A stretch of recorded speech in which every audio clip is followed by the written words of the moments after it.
Кутмандуу күнүңүздөр менен мен Түз эфирде Алтын Арыстанбекова.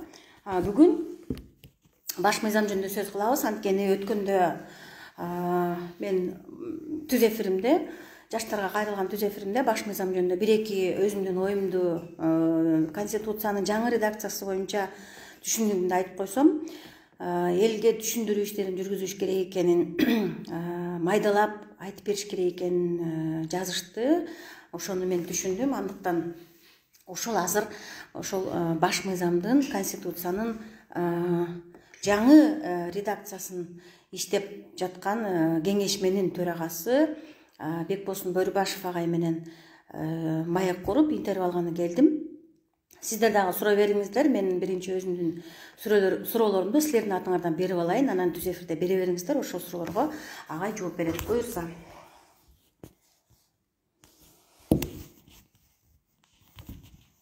Агай, саламатсызбы агай?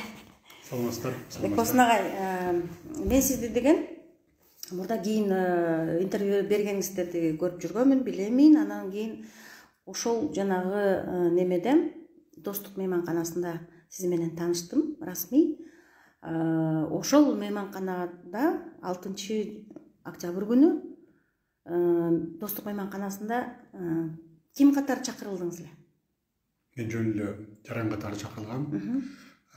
Мен ошондо ошол жердеги жогорку кеңештин депутаттары туруптур, ошо жаран катары чакырылдым. Мен кыязы оюмду билип, ошого бир баа берсин деген ой болсо керек. Ошон үчүн эжекте сүйлөгөн да жокмун, бирок катышып, угуп, көрүп, ошол жерде ушундай бир окуяга күбө болдум. Агай, ошол 6-октябрь күнү Достук мейманканасында өткөн жогорку кеңештин көчмө жыйыны боюнча бааңыз кандай? Юридикалык бааңыз? Эми жогорку кеңеш өзүнүн жыйындарын өткөзсө болот, ошондой регламент боюнчачы. Ошондой мисалы үчүн жогорку кеңештин ошол убактагы абалы ушундай болчу. Анткени биздин ак үйдө жатабыз, жогорку кеңеш отурган имарат өрттөнүп кеткен. Ошон үчүн жогорку кеңештин депутаттары мисалы үчүн Достукта болобу, башка жакта болобу, андан кийин көрдүңөр мамлекеттик резиденцияда болду. Ошоларда өзүнүн жыйындарын өткөзүп атышат. Ошон үчүн ал жерде эч кандай эле бир мыйзам бузуу болгон жок. Бардыгы баары мыйзамдуу болду деп эсептейсизби? Мыйзамдуу деп болду, өзүнүн имараты жанагындай жарас болуп калгандан кийин ал жерде мажбур болушту. Процедурачы агай?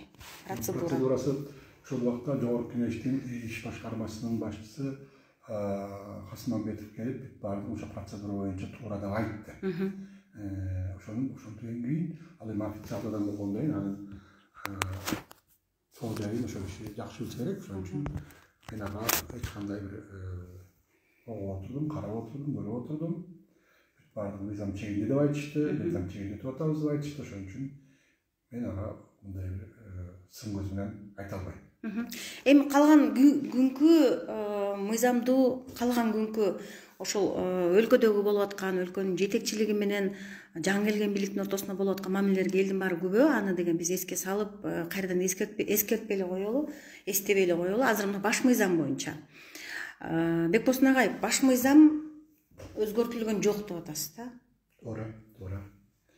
Бизде ушуну кеңири айтып берейин, чындыгында ушул маселе өтө курч болуп турат. Азыр баш мыйзам боюнча конституциялык реформа болуп атат. Мына биз ошо азыр иштеп аткан баш мыйзамды 2010-жылы алганбыз, июнь айында референдум жолу менен алганбыз. Ошондон бери мына 10 жылдан ашып кетти иштеп атат.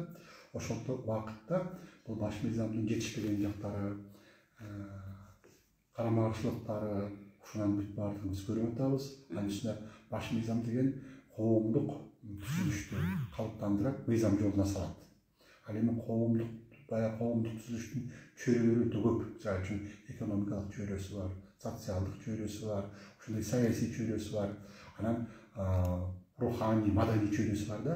Ошолорду ошол баш мыйзам жолуна салат да. Анткени бүт эрежелерди, принциптерди негизги ошол чөйрөлөр боюнча принциптерди баш мыйзам берет. Ошондо биз жетишпеген жак көп экенин көрдүк. Ошон үчүн азыр коомчулуктун бир бөлүгү, барысында бир бөлүгү баш мыйзам өзгөрсүн, башка жолго түшөлү деген баягы реформалык маанайда турушат. Ошон үчүн биз дагы мына өзүңүздөр билесиздер, 17 ноябрда 80ден ашык жогорку кеңештин депутаттары баш мыйзамдын долбоорун сунушташты. ошондон кийин эле 20 ноябрда президенттин милдетин аткаруучу Жогорку Кеңештин төрагасы Талант Мамытовдун жарлыгы менен Конституциялык кеңешме түзүлдү. Ошо Конституциялык кеңешме азыр 98 адамдан турабыз. Ошонун төрагасы болуп мени бекитишти. Ошо иштеп атабыз.